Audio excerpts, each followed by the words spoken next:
Welcome back, everybody, to Toronto Today here on the Parlay. I'm your host, Luca Rosano, alongside my co-host, Michael Singh, and we are back on this Monday, the aftermath of Canada-USA. What a match it was. I was freezing. I felt like I got hit by a truck, but it was worth it to witness some history as Canada is one step closer to Qatar. They beat the United States 2-0 at Tim Hortons Field. Mike and I, we were there. We met each other in person for the first time. It was a surreal moment. It was a heartwarming moment as Canada is triumphant, and they are looking really good right now. And as you tweeted, Mike, they are looking like a team of destiny at this moment. I thought you were talking about me and you meeting was a really heartfelt moment. It was, man. That's what I'm talking about. It was. We finally got to meet each other, co-hosts, finally getting to meet each other in real life. It was a good moment, man. It was, but it was also heartfelt was that Canadian men's national team victory against, of course, their bitter rivals, the United States. And if you took Canada before this game, you're going home pretty happy from Hamilton, Ontario there, as Canada was plus 200 dogs at home. So 2-1 money right there. And they paid dividends if you did make that bet with a massive win against the United States. It was the first time that Canada beat the U.S. in about 42 years since 1980 in World Cup qualifying. And actually over their last, 4 games against the U.S., Canada's actually 2 wins, 1 loss, and 1 draw. So Canada putting itself on the map, continuing to rewrite sort of the history books here and the record books. And another record that we have to talk about is going to be this Canadian men's national team's FIFA ranking, their world ranking. They continue to move up, continue to ascend, and I'm expecting by the end of this window, when those sort of official rankings drop, that the Canadian men's national team will have the highest ranking it has ever had in history. And that just goes to show how special this team is. And Luca, you took in the environment yesterday for the first time at a men's national team game. What I can say is, out of all the games that I've been to, I don't think I've witnessed an environment like that. It just keeps getting better and better and better. You mentioned bearing through the cold, and that's what kind of made it Canadian. And that's what kind of made the moment even extra special. Luckily, it wasn't the worst of weather, and we didn't freeze totally, and it helped that Canada was winning. We were moving around, as you guys can probably hear. My voice is gone a little bit. It was just an overall special day for what was a special team. We were drinking. Can't forget that detail. Yeah, it's crazy. Canada now becomes just the second team in the Octagon's history to go undefeated through 10 matches. And I interviewed some fans after this game. You could just tell people are excited. There's a different type of feeling in the air. Fans, they're believing in this team. They can't believe that the reality of Canada being in a World Cup is oh so close. It's right there for the taking. And this was, in my opinion, a showcase of Canada's no longer the United States' little brother. Canada, this is arguably the team to beat now, as they didn't even play one of their best games. They were missing Davies, and they still snuck out a 2-0 win. It was incredible just to see the resiliency of Canada. And every time the United States were pressing for the attack, Canada just unbelievably held them off so many times. And for them to pick up this huge win in front of all of their fans on Canadian soil, it's truly a Canadian heritage moment. You're going to be talking about this for many years to come. And I'm so glad that you and I and many other people of the parlay were there to witness it live. That's a truly special moment. And this is coming from a guy who always wanted to watch a big soccer match feel in this country. And this was my first World Cup qualifier, and I'm so glad it was Canada, and I'm so glad it came in a win. I thought personally coming into this game, it was going to be a draw. But when I saw Canada get out to that early lead and the States just unable to capitalize on all the opportunities that they did have, I knew this was going to be a truly special moment to close out the day, and that it did. I'm excited. What's next? I'm excited to see this team. I'm going to say it in the World Cup because, Mike, it's looking very, very likely at this point. Let's chalk up their odds and their chances now. They're going to be taking on El Salvador on Wednesday. What does Canada need to do to ensure that they will, in fact, go to Qatar? Well, at this point, man, it might be even likely they might not even need to do too much more. But the rest of their schedule, 4 more games remaining, it's all against weaker teams. They've got the Mexicos out of the way. They've got the US out of the way. By the way, they picked up 8 out of the possible 12 points in those fixtures, which is something we none of us really would have imagined at the start of this window that Canada would have been getting the better of both of those sides. So you mentioned El Salvador there. They got to go down and do the job in El Salvador. Then they have to do so in Costa Rica. And then they're going to be playing at home to Jamaica. And they're going to be finally wrapping it up in Panama. So neither of those teams, Panama aside, who's currently in 4th place, but neither of those teams are real threats to the men's national team. They've proven that they can do this. They can go out and get the job done against all of these teams so far, and really not, I mean, no disrespect, but not even really break a sweat while doing it. These are games that they should win, and I wouldn't be surprised if by the end of this entire World Cup qualifying window, Canada walks away undefeated, the first team to ever sort of do that. And they're on track to do that right now, and I really can't find the words to really just say how special this team is overall. John Herdman said after the last match against Honduras, we talked about Alphonso Davies and Steven Eustáquio being out. He said this is sort of a next man up mentality. After the last match, we talked a little bit about Alistair Johnston and sort of his emergence on this men's national team. I mean, he had another great game at the back, containing Christian Pulisic, who is the United States' biggest threat. What about the game Sam Adekugbe had? Another kind of next man up mentality, another guy who's kind of introducing himself to the casual Canadian men's national team fan base. He obviously went on to have the goal that sealed the deal in the 95th minute there, but overall, he was just a stud at the back, really giving the U.S. nothing. He has earned his spot on this roster in John Herdman's starting 11. And it seems like that left side between Adekugbe and Alphonso Davies is going to be locked up for like the next 10 years. So that's the other crazy part about this team is how young they are. Yeah. Aside from Atiba Hutchinson, who of course is going to play until he's like 40. He's almost 40 already. This team is so young, and this core is so young. And we're going to see this team, I believe, for the next 10, 15 years compete at sort of the highest levels here. So Canada's pushing the envelope, they're moving the needle, and they're really gaining respect on the world stage. They could be the coolest story in World Cup qualifying, not only in CONCACAF, but around the world. If you think about that Iceland team from a couple years ago at the World Cup that kind of everyone got behind, Canada's the new Iceland, man. Canada's that new country that's going to be really special. So enjoy Canada, witness history. It's going to be a fun ride.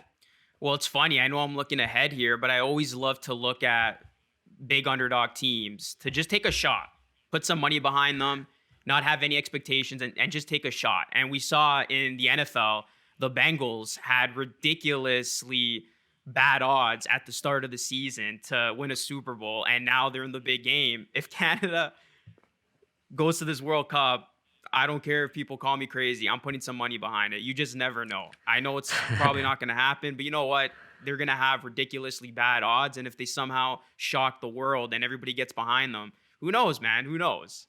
I know that's me living in La La Land, but I like those long shot bets. They're always fun. But I did catch that second goal, as you mentioned, Mike, on camera, and I was sitting row 2 in the 100s. I had really good seats, and the entire section just erupted. It was so cool to capture that moment on camera and just to see the pure excitement and joy in people's faces. Nobody cared that it was -10. Nobody cared that they were freezing.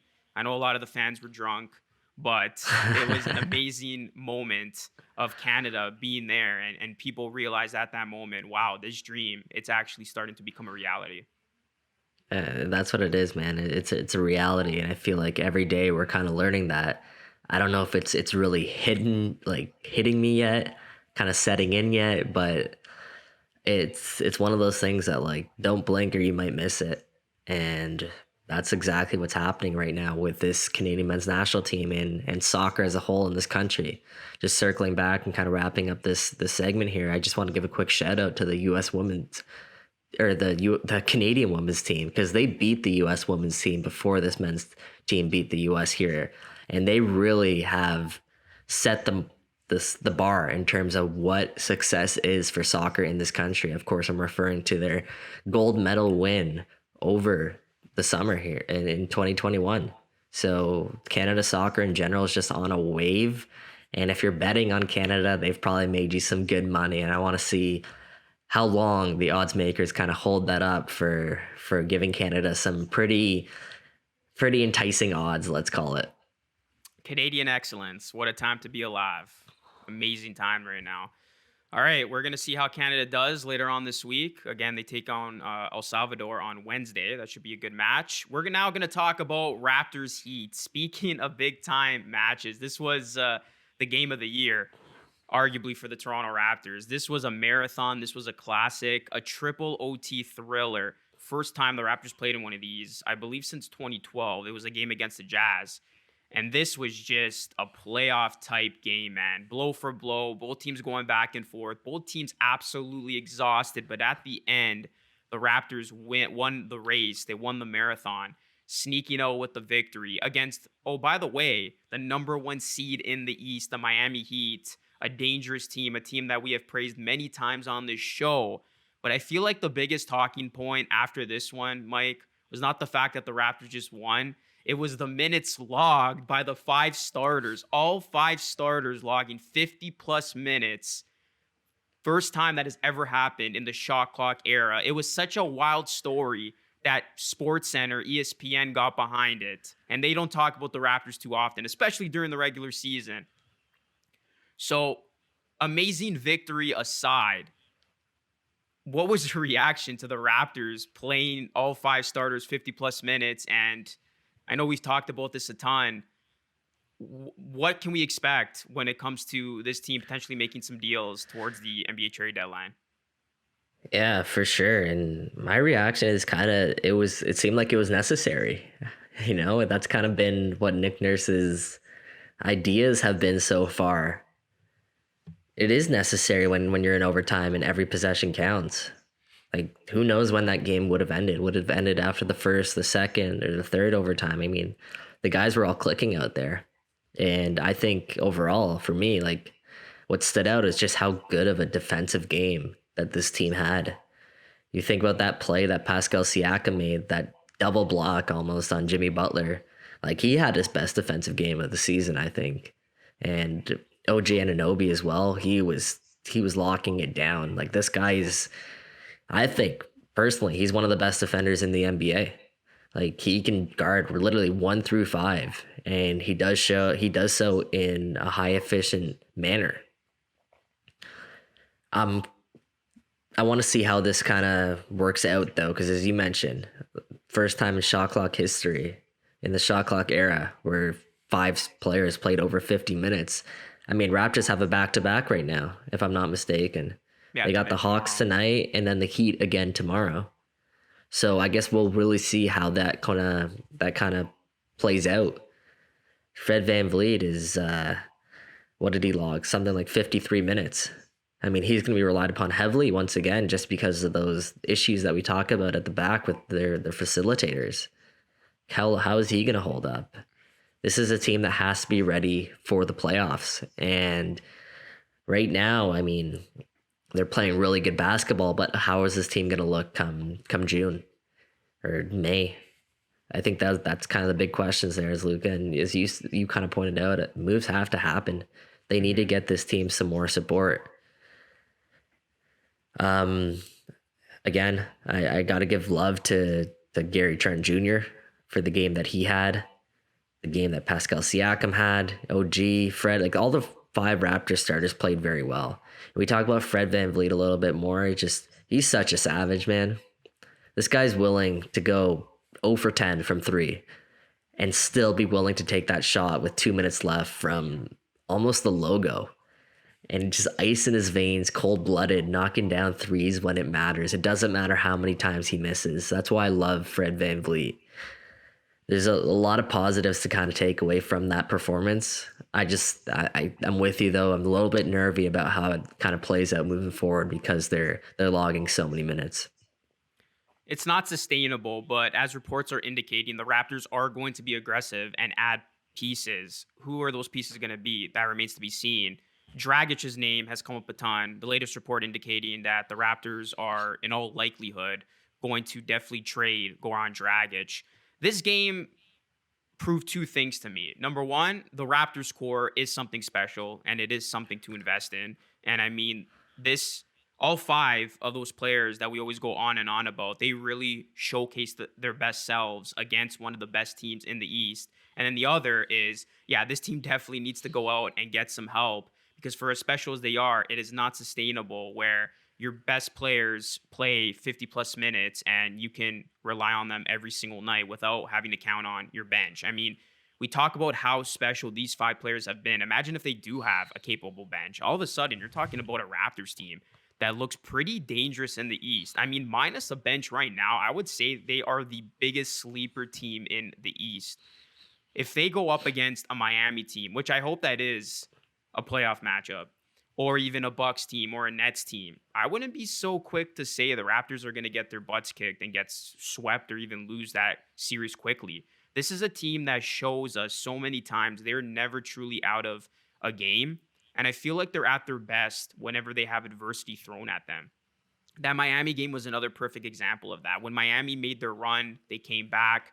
The Raptors were so resilient. So many times in those overtimes, you thought, okay, the Raptors are going to fall off here. The Heat are going to go on to win. And every single time the Raptors made a big play, big stop when they needed to the most. And you talked about Fred VanVleet's ice cold veins. How about that three he hit after Jimmy Butler hit a three in the third overtime? And I was thinking at that point, these teams are exhausted. Butler just hit a three. That's it. Comes right back down, three over Butler. And that kind of set the tempo for the rest of that overtime frame as the Raptors, of course, went on to win. This team is fun to watch. This feels like it could be a special season, but the trade deadline is going to be a huge next step for this team. Can Masai get this team some help? Can it be some reliable help? Can they move on from Dragic? Can they get some value back from him in return? But everybody who was doubting this team or doubting this core coming in, they're starting to realize the Raptors might have something special here to work with. So it's only a matter of how the franchise goes about getting them the help that they obviously need. Yeah, very special. And there's so many little stories in that matchup. And I'll throw one more before we kind of move on to another big test tonight. How about Scotty Barnes knocking down those two free throws at the end of regulation to force overtime? I mean, that's a rookie who honestly isn't the best at the free throw line, but like Fred VanVleet, they don't care.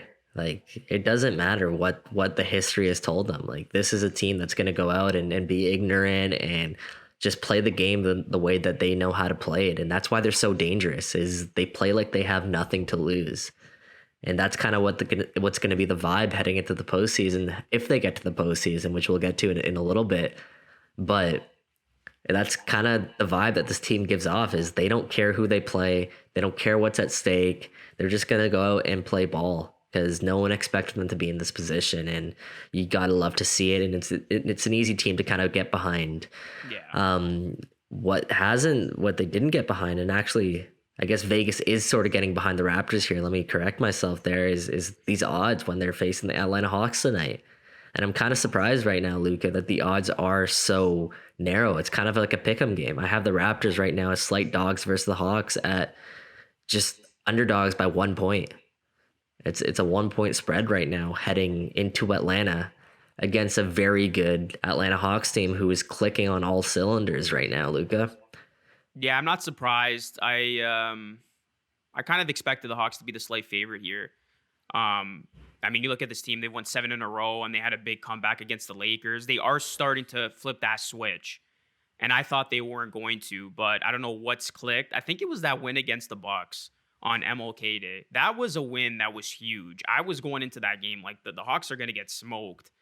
And they won a long, grueling matchup against the defending champs. And I feel like from that point on, they have really flipped the script. And this is going to be a big matchup in terms of early playoff implications.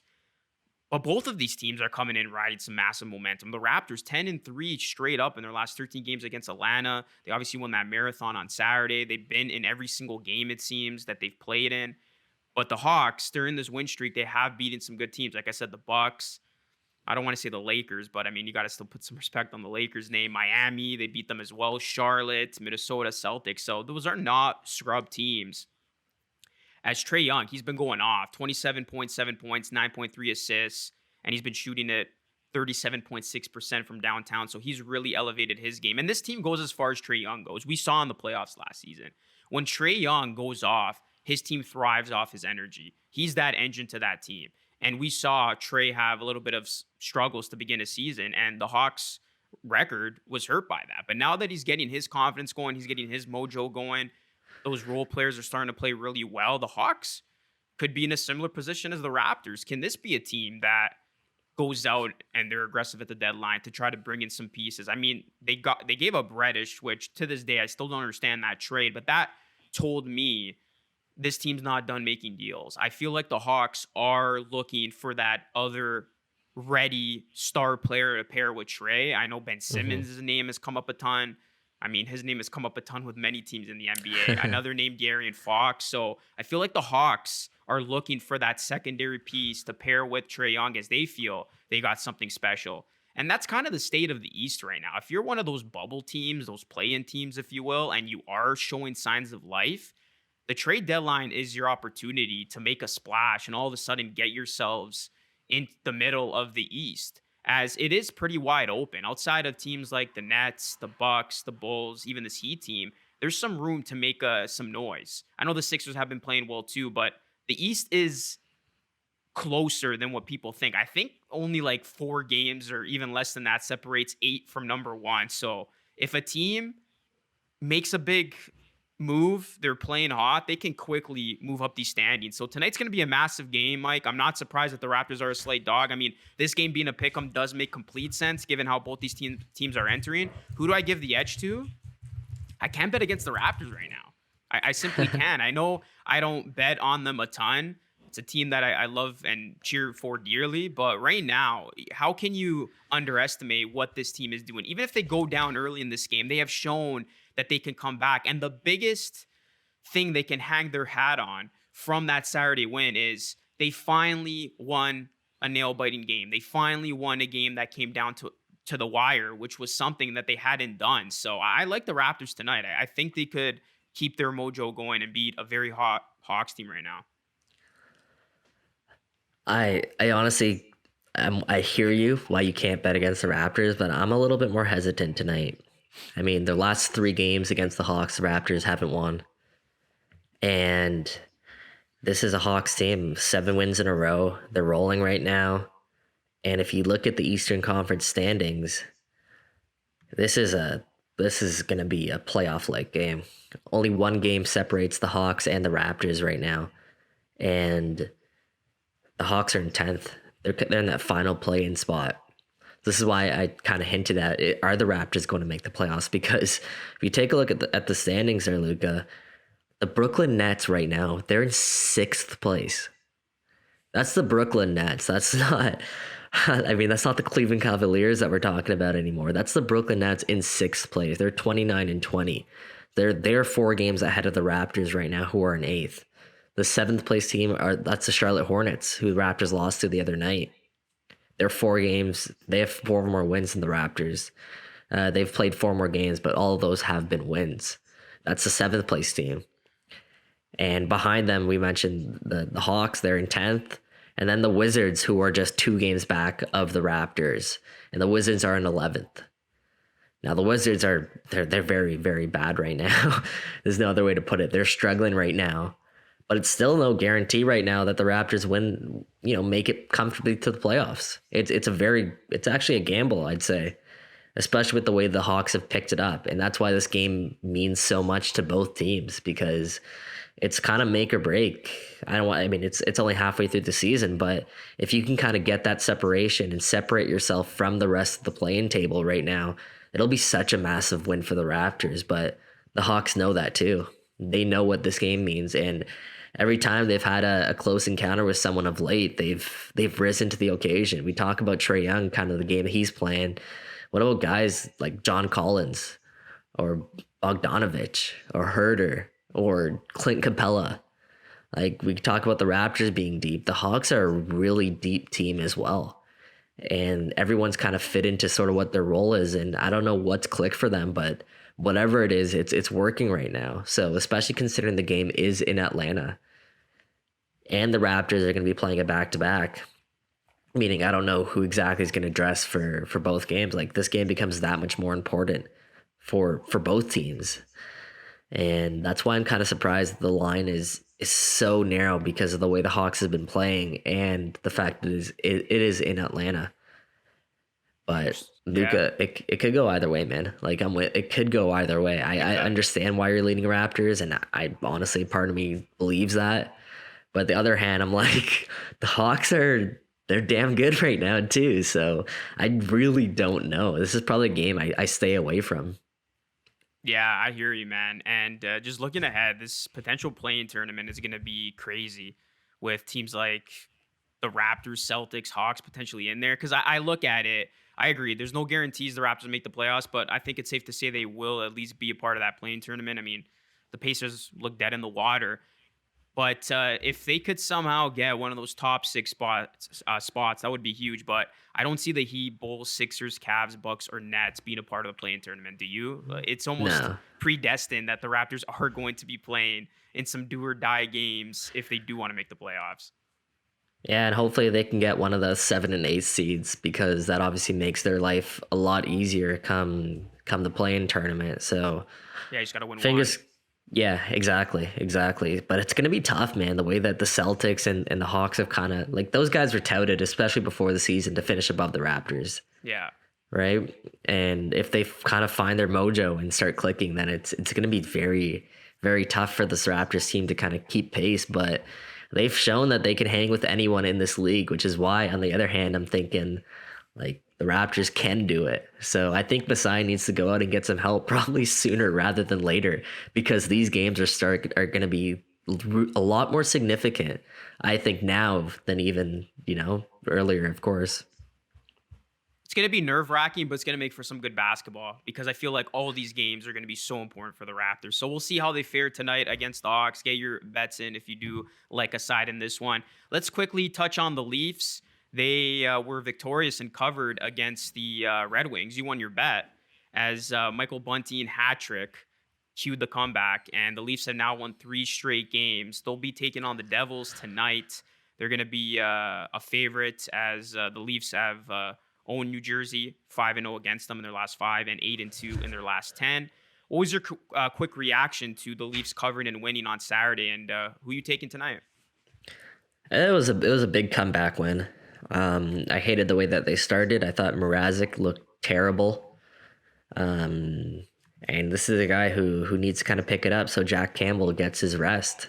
He had a couple of good starts before that one, but that's kind of been the definition of who Peter Mrazek is, just super inconsistent. So he'll get the start tomorrow as Leafs are once again playing a back-to-back, both games against New Jersey. So we'll kind of keep an eye on how he does. Michael Bunting, what a story. And like we've talked about him on the show before, and Scarborough, Ontario native just continues to kind of fit in quietly with this team. And he made a lot of noise on Saturday night with his hat trick, playing a big role in that comeback win. And I liked how the Leafs battled, man. It's been a couple times this season where whether they've taken an early lead or have had to come back. I mean, the Leafs have shown that they're never going to give up kind of on a hockey game. I don't, remember the last time the Leafs were blown out in a hockey game. This is a good time right now to be a Toronto Maple Leafs fan. And I'll give a little shout out as well to Rasmus Sandin for the game winner, because this is a guy who's stepped up and been quietly so good on that back line, especially in what is his first full NHL season. I know a lot of people were questioning kind of what happens to this Maple Leafs top 4D moving forward. Well, Rasmus Sandin is really cementing himself in that top 4, which is absolutely huge to see. And I'm happy that he got the game-winning goal on Saturday night. And a quick shout out as well to Mitch Marner, scoring now in 5 straight games since returning from, protocol there. And now he has 9 points in his last 5 games. So another guy who has really stepped it up of late, as someone like Austin Matthews is kind of in a little bit of a drought. But that's kind of as with this men's national team mentality. It's next man up. And the Leafs doing that on Saturday night. And the puck line, the odds are actually pretty good, minus 105 Yeah. for the Leafs to cover that puck line, and they ended up doing so. So I was happy to see that come through late. Leafs got a couple goals to get that insurance, a couple insurance markers, and come away with covering that spread. So big win, and it'll be another game tonight, which honestly it should be a pretty straightforward victory for this Maple Leafs team. They're heavy favorites against the Devils, who are struggling. Yeah, they're Leafs are bad. minus 340 on the money line, man, and minus 130 on the puck line at, of course, minus 1.5. And those aren't really great odds to take, just in general, just because there's not much return. And you never know when a team can pull off an Arizona Coyotes against this Maple Leafs team and just kind of Yeah. defy the odds there. So I'm looking at a couple prop bets. One is the Mitch Marner plus 210 to score at any time tonight. So is he going to extend that goal scoring streak to 6 in a row? And the other one is Michael Bunting at plus 210 to score. This is a guy I think kind of likes to score in bunches. So maybe keep an eye on those two prop bets, lay some money down, because I feel like it's going to be a goal fest for the Maple Leafs against a really beat up and struggling Devils team. Yeah, it was good to see the Leafs win that type of game where it was a shootout essentially. It was just like a back and forth, typical like NFL type game where you can win the game when you score a ton of points or when you give up a ton of goals. And in this case, it was the Leafs winning 7-4. I do like them tonight against New Jersey. I don't see them losing, and I'm liking that Bunting anytime scoring prop. Like you said, this is a guy who's got momentum right now. He scored 3 the other night. Why not keep it going here and feast against a New Jersey team that has not been playing well whatsoever? Or you could always parlay Leafs Raptors if you are feeling that Toronto vibe tonight. I I mean, that's like always it. a good opportunity.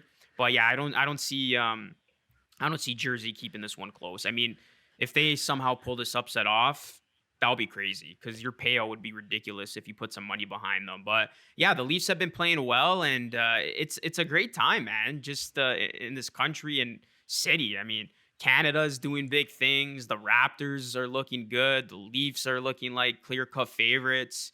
Got TFC making some big moves. The Jays are just around the corner. Something tells me we're going to have a lot of good stuff to talk about on this show for many months to come. So we'll see how the Raptors and Leafs fare tonight. Both of them are in action. Leafs, significant favorites. Raptors, slight underdogs. We'll see how that plays out. All right, let's get to our best bet of the night. Mike, you are 8-8. I am 10-6. Let's get to your bet. For sure. Finally back to 500, baby. So let's see if we can keep on rolling. I've found success betting on what I know, which is Toronto sports teams or Canadian teams. So I'm going to keep that going. And I'm going to take the Leafs to cover the minus 1.5 puck line tonight at minus 130. The Leafs, as we touched on just now, they're rolling the Devils opposite direction. And another thing to note is both of the Devils starting goaltenders, their top 2 goaltenders, they're injured. So they're going out with a third string goalie right now. And against a Leaf team that has the firepower that it has, that just spells trouble for the Devils. So I'm all in on the Leafs at home at Scotiabank Arena with Jack Campbell in net tonight. They'll get the job done and win by at least 2 goals tonight. Leafs 6-1 straight up in their last 7 games when playing against New Jersey at home. So that's a good stat. If you are on the Leafs like Mike, all right, let's see if I can get lucky number win 11. I was victorious with the Niners. They just covered. It was 3.5. So that field goal saved me as they lost by 3 against the Rams. I'm going to try to keep it going tonight. And I like the Heat to bounce back after that disappointing loss on Saturday. +4 against the Celtics. I do think the Heat could very well win this game outright. I think Tyler Hero is not going to sell out in overtime. He struggled. I think Robinson's going to have a much better game. Not sure if Lowry's back for this one. Probably not. He's been out a ton due to personal matters. And I'm just hoping he gets to play tomorrow, man. That's the big game that we've all been looking forward to back in Toronto. But yeah, I think the Heat are going to bounce back here. Jimmy Butler, expect him to have a big game. And this is a Heat team that I'm not concerned about them. They lost a marathon of a game. I think their defense is going to show up tonight. And the Celtics, I just can't trust them. Outside of Tatum and Brown, it's like, who else is going to step up on that team? And that's been a team that's been the definition of inconsistency this season. So I will go with the number 1 seed Heat. And it's crazy that a number 1 seed is even an underdog in this type of matchup against the Celtics team that's out of the playoff picture at the moment. So yeah, I'm gonna lay those. Or I'm gonna take the 4. Pardon me. I'm gonna take the Heat +4, and I would not be surprised if they win this game outright. Seems like a little bit of a trap bet, doesn't it? It does. It does. On Kyle Lowry there, he actually, I saw this morning, he won't be traveling to Boston with the team. And I wouldn't be surprised if he doesn't make the trip up to Toronto. So whatever is going on with him and his family, like, wish him all the best. And that is a pretty big absence for a Heat team. However, as you mentioned there, Luca, like, this team is still really dang good. So I wouldn't be surprised. And right now, man, you can't bet against Luca, let alone the Heat. You cannot bet against Luca right now. He's on an absolute heater, 10-6 right now, and he's looking really good lately. So I'd say take Luca's advice, man. I think you just mushed me. I'm definitely losing tonight now after the I know what you're doing. You're hyping me up. I gotta catch this up. Is the typical strategy in the betting world. Hype the other person up or the other team up, and then they lose. That's what we call a mush. Come on, man. It's all love. All right, we'll see how we do tonight. Can Mike get a game over 500, and can I keep this heater rolling? But thank you so much for watching another installment of Toronto Today here on the Parlay. We covered just about everything. You can catch this podcast wherever you get your favorite podcasts. You can follow us on social media across all platforms. And we'll be back, as always, tomorrow discussing Toronto sports and more. Take care, everyone.